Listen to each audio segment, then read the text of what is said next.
Tu esi galvenais maizes pelnītājs ģimenē, un tu strādā daudz, lai daudz ko nodrošinātu savai ģimenei.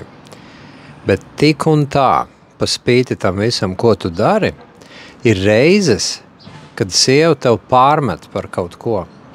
Pārmet par to, ka tu strādā daudz, pārmet, ka tu kaut ko citu nedari, un tu tā loģiski padomājot uzreiz saproti, kā es to vispār varu izdarīt, ja es jau tajā pašā laikā vai nu atpūšos pēc darba, vai arī esmu prom. Kā tu vari man to pārmest? Vai šādas situācijas ir tavā dzīvē? Un tad notiek baigākais strīds, un jūs nerunājat pēc tam vairākas dienas, un tev iekšā ir tāda sajūta, ka tu esi 100% nesaprasts, plēsts uz pusēm, jo tu taču atdod sevi visu, priekš tā, lai ģimenē viss būtu, un tajā pašā brīdī viņa vēl sagaida no tevīm vēl vairāk, neiespējamo, un tas tevi burtiski plēš uz pusēm, un arī nesaprasts, maksimāli nesaprasts, jo pats tuvākais cilvēks tev, tavu sieva, nesaprot, kā tas ir būt tev, visu šo te nest, ciest un vēl dabūt pārmetums par to. Nu, un šādas te situācijas atkārtojas regulāri, un tu vienkārši zaudē. Tu zaudē to pieķeršanos viņai, to uzticēšanos, jo, ja tevi nesaprot, un jūs neesat uz viena viļņa, kā tad tu vari viņu tā mīlēt, vai ne? Tā bez nosacījuma, vai ne? Mīlestība. Viņu vienkārši izplēn. Paiet gadi, un tur paliek pār tikai praktiskas attiecības. Un tad iespējams jūsu attiecības izjūg pavisam. Bet tas brīnumainais fakts jau ir, ka arī nākamajās attiecībās atkārtojas ļoti līdzīgas situācijas. Un tad tu finālā zaudē uzticību sievietēm vispār. Tu saproti, ka viņas vienmēr mēģinās no tevis paņemt visu un vēl vairāk, un nekad tevi nesapratīs. Un vienīgais, kam var uzticēties, ir čomam kopā pasēdēt, bišķīt iedzert un saprast to, ka nav šajā dzīvē taisnības. Tikai dūrē ir spēks. Vai ne? Bet redzi, var būt arī savādāk. Un es tev tagad pastāstīšu, kā tas savādāk ir. Tagad iedomājies šādu situāciju. Tev ir tas kaut kāds konfliktiņš ar sievu, viņa ir kaut ko neapmierināta, kaut ko burkšķi, kaut ko sevī tur, un viņai prasa, kas ir, taču saki. Un viņa tev saka, jā, tu man apsolīji, kad mēs kaut ko izdarīsim kopā, un tev atkal nebija laiks. Un tu šodien kaut ko dari pats sev, un tev ir laiks, vai ne? Tev priekš manis nav laika, vai priekš bērniem, jā? Un viņi tev pārmet. Bet tā vietā, lai tevi uzreiz iedegtos tā uguns, tā aizvainojama uguns, un tu justos nesaprasts un plēst uz pusēm un visas tās emocijas, iedomājies, ka tu tā vietā vari tā mierīgi to uzklausīt un pateikt viņai,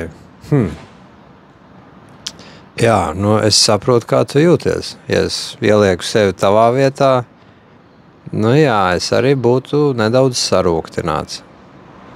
Tad tagad pasaki man, mīļā, kā tu labāk gribētu, tad, lai mēs daram. Un tad mēģināt kaut kā ar vēstu tādu saprātu, ar bišķīt pieslēdzot loģiku, aprunāt to situāciju un saprast, ko viņi īsti vēlas, kā viņi redz to visu lietu un kāda ir viņas perspektīva. Un tad atkal izstāstīt viņai savu perspektīvu, kā tu redz to lietu. Un tad viens otrs, un finālā iespējams var nonākt pie kaut kāda kompromisa. Varbūt viņa tevi vairāk bišķīt sapratīs, varbūt tu viņu vairāk sapratīs. Varbūt tu pienāks pie slēdziena, ka tu vari lietiņu izdarīt nedaudz savādāk, ja? Tā, lai ir abiem labi. Tur var būt visādas variācijas par tēmu. Bet tas galvenais ir tas, ka ja tevī neiedegas tā uguns un nenotiek tā aizsvilšanās un tas aizvainojums, tad to visu vienmēr var izrunāt. Un var nonākt abi, gan viņa, gan tu, var nonākt pie lielām atklāsmēm. Tas it kā izklausās vienkārši un elementāri, vai ne? Nu, vienkārši izrunājam lietas. Nu, kas tad tur tāds baigi sarežģīts, vai ne? Bet redzi, ja tā emocija tev ir iedegusies, tad tas ir praktiski neiespējami. Tā emocija tevi nes pati par sevi, un tu nevari apstāties. Viņa tevi nes iekšā strīdā, aizvainojumā, un tālāk jau tu gribi aizskriet, un tev viss ir apriebies un līdz kaklam. Redzi, viss tas slēpjas tajās emocijās, kas tevī ir. Tas aizvainojums, dusmas, viss tās sajūtas, tur viss tas mīt. Un es zinu veidus, kā to var izstrādāt. Es pats sevī to esmu izstrādājis. Es esmu griezies pie citiem speciālistiem, kas man ir palīdzējuši. Un tagad, ja man ir kaut kādas tādas situācijas, es neaizsvilstos. Manī nav šī te vairs sajūta iekšā. Es varu to uztvert tā pragmatiski. Ja? Protams, bišķī šī emocija ir, un vienmēr viņa būs, tāpēc, ka mēs esam cilvēki.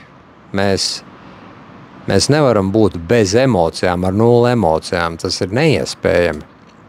Bet redzi, tas brīnumainais, tas fakts ir tāds, ka tu arī uztver dzīvi tā normāli, nebūt afekta stāvoklī, izrunāt lietas un nonākt pie kaut kāda kopsaucēja. Un dzīve nav kaut kāds rožu dārs, kur attiecībās vienmēr būs 100% sapratne, saskaņa, un visi vienmēr, kā teikt, mīlēs viens otru līdz mūža galam bez nosacījumā un nepateiks neviens sliktu vārdiņu. Tā viss ir ilūzija. Ja tev ir tāda uztver, ka tā tam ir jābūt, tad tu kā mazs bērns vēl joprojām dzīvo kaut kādā uzburtā ilūzijā.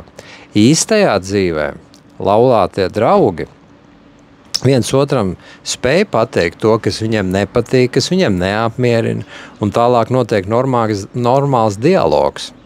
Un ja nav šīs te emocijas, kas liek aizsvilties un ārdīties un piedzerties un aizskriet un nerunāt, tad dzīve var izvērsties patiešām brīnišķīga.